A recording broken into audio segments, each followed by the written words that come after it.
Support comes from St. Louis Public Library Foundation, helping the library serve children and their families with programs and services needed to become lifelong readers. More information about the foundation is at slpl.org. This is St. Louis on the Air from St. Louis Public Radio. I'm Elaine Cha. Curtis Watkins has spent the last 11 years in prison. He's there because a St. Louis police officer identified him as the culprit in a 2013 shooting. After a trial, a jury found Watkins guilty and sentenced him to 25 years. But Watkins has always maintained his innocence, and it turns out there were some important details missing from his trial, and they concern that police officer, Steven Pinkerton. A new investigation from Missouri Independent has uncovered new details about the case. The findings raise questions about the credibility of Steven Pinkerton, including an incident in which he mistakenly arrested an innocent man, a man who later died after being placed in a chokehold. In addition, the report uncovered Pinkerton's history of insulting Black people on social media. Here to talk about those findings and what they could mean for Curtis Watkins is Clara Bates, reporter for the Missouri Independent. Clara, welcome back to the show. Thank you for having me. So Clara, before we get into what you found out about Steven Pinkerton, remind us how we got here. You write that in 2013, Curtis Watkins had 5 kids, and he had another on the way, and 2 jobs. One was driving a Frosty's Treats ice cream truck, and the other was working at Popeyes. How important was the testimony of this St. Louis police officer, Steven Pinkerton?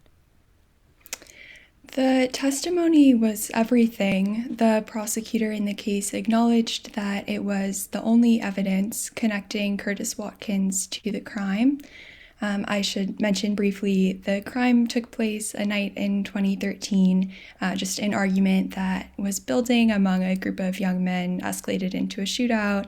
The officer, Steven Pinkerton, was in a nearby alley. He didn't see the victim get shot, but a few minutes later, a man ran through the alley, and Pinkerton laid eyes on him for a few seconds, couldn't determine his age or distinguishing characteristics yet. Based solely on that account, a few seconds in an alleyway, Curtis Watkins has been incarcerated for 11 years, as you mentioned. Mm-hmm. How confident was Pinkerton in his identification? And was there any reason at all for doubt? He said he was 100% confident. Watkins says that he was walking, it was his neighborhood, that he was walking from a friend's house to a convenience store to buy liquor that night, and that's why he was in the area when other police officers arrested him and brought him to Pinkerton in the back of a police van. Pinkerton peered in with a flashlight and said, "Yes, it's the same man I just saw in the alley."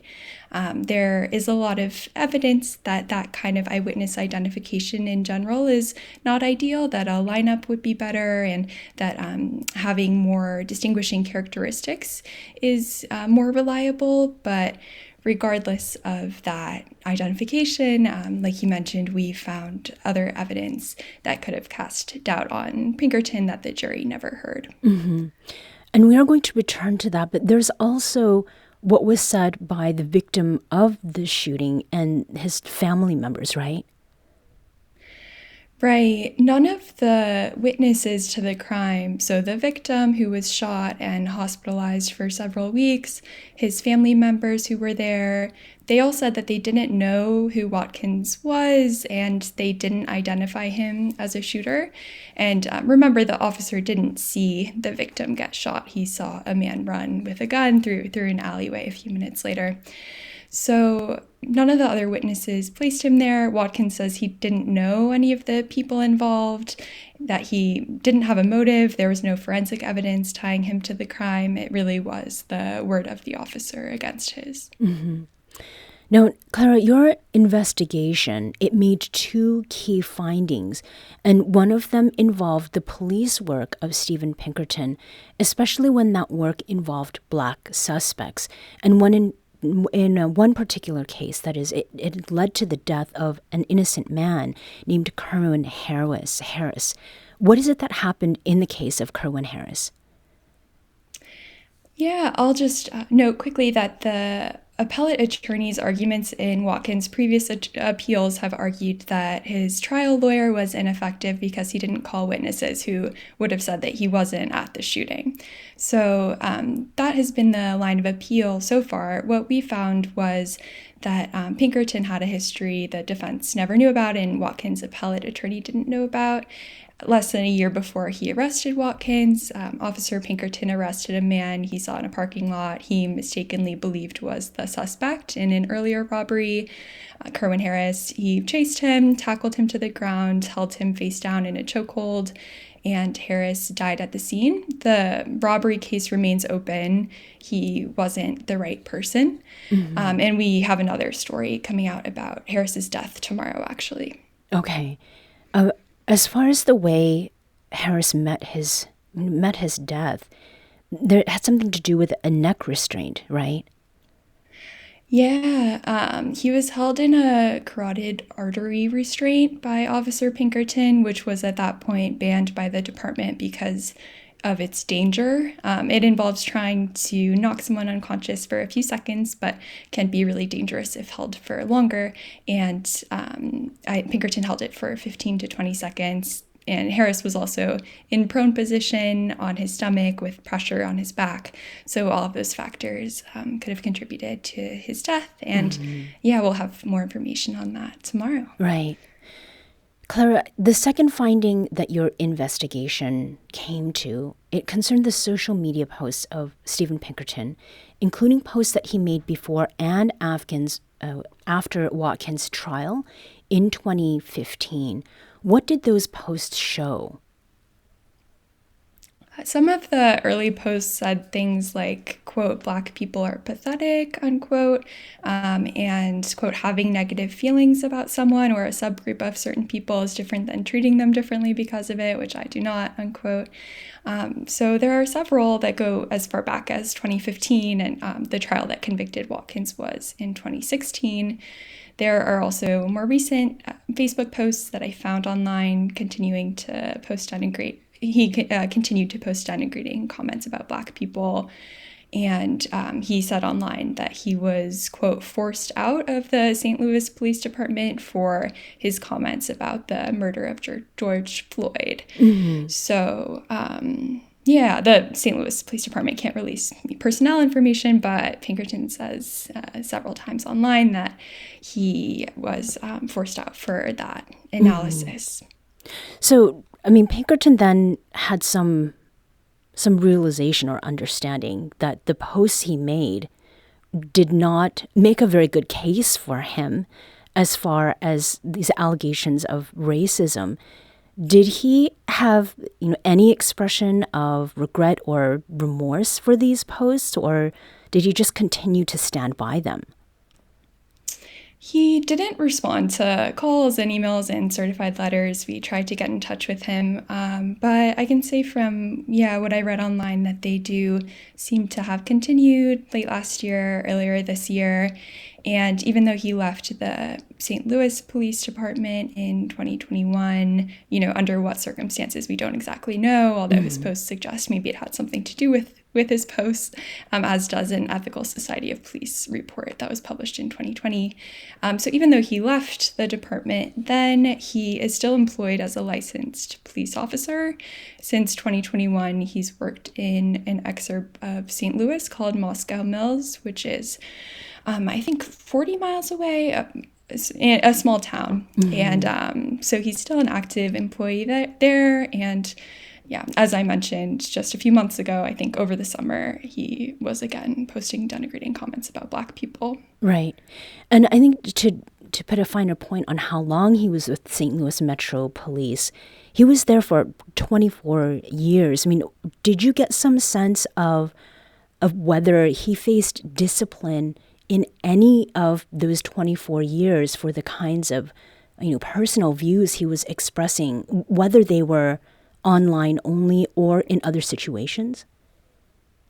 It's hard to know. In Missouri, those kind of personnel records aren't available by Sunshine Request, even though I think they are in some other states, the police disciplinary records. So we can't quite know for sure. But like you said, we know that he stuck around. He kept his job after the death of Kerwin Harris in 2012. So yeah, he did remain there for quite a while. We don't know exactly why he left, although, like I mentioned, he suggested, I think in one post he said, quote unquote, "I was told my words could have started a riot," unquote, related to George Floyd and his death, and his posting about his doubts that George Floyd was murdered. Now, you spoke, Clara, with a number of legal experts in the course of your investigation, and the fact that these details about Pinkerton weren't part of the trial, could that help Watkins make his case for innocence, one that actually he has been making for some time? His lawyer is going to try to include the new evidence that we found in his next appeal in federal court, federal habeas petition that he plans to file next month.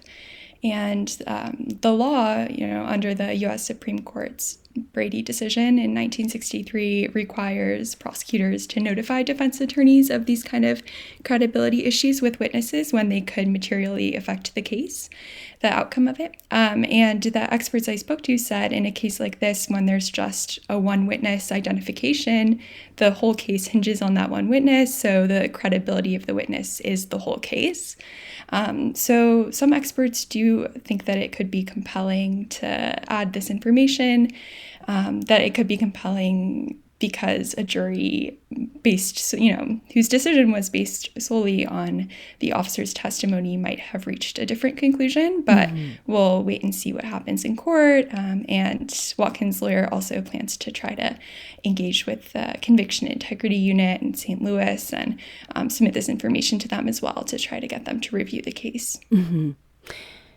Is there anything in particular, Clara, that has happened recently that sparked your interest in beginning this investigation? And how long did you spend sort of digging into the story before it was published, I think just today?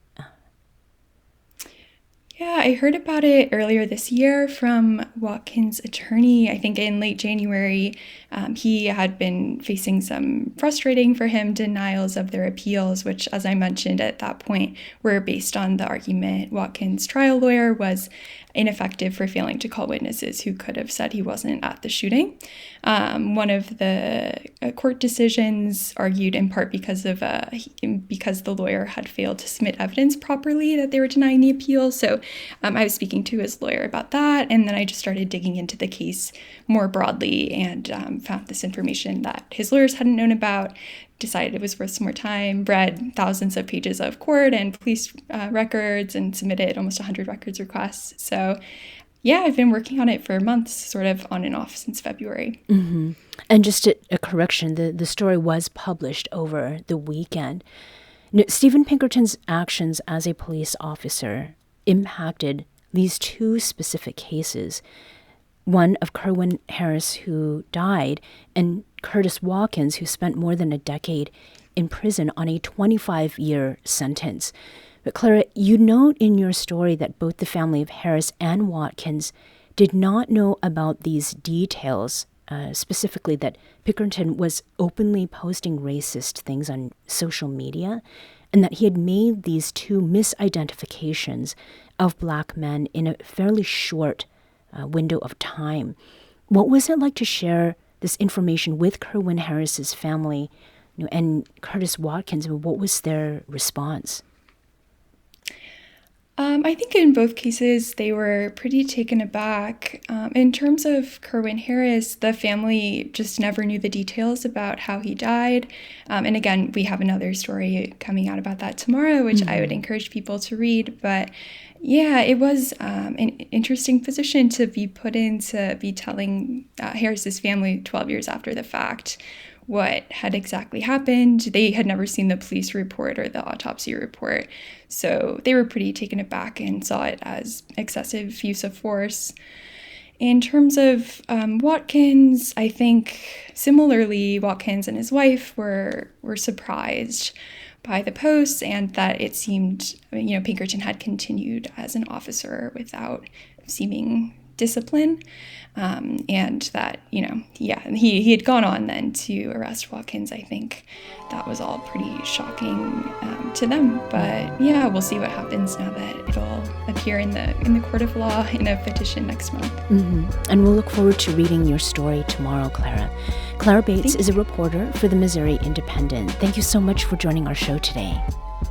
Thanks for having me.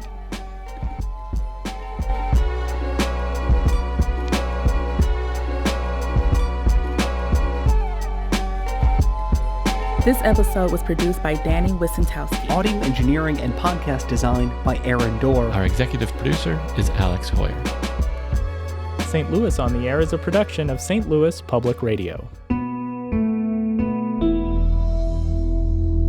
Understanding starts here. Do you find yourself regularly listening to episodes of St. Louis on the Air? Suggest us to a friend you think might enjoy our conversations, and leave us a review and rating on Apple Podcasts on the App Store. It's the simplest way to help people discover our show. Thank you. St. Louis Public Radio is a member-supported service of the University of Missouri St. Louis.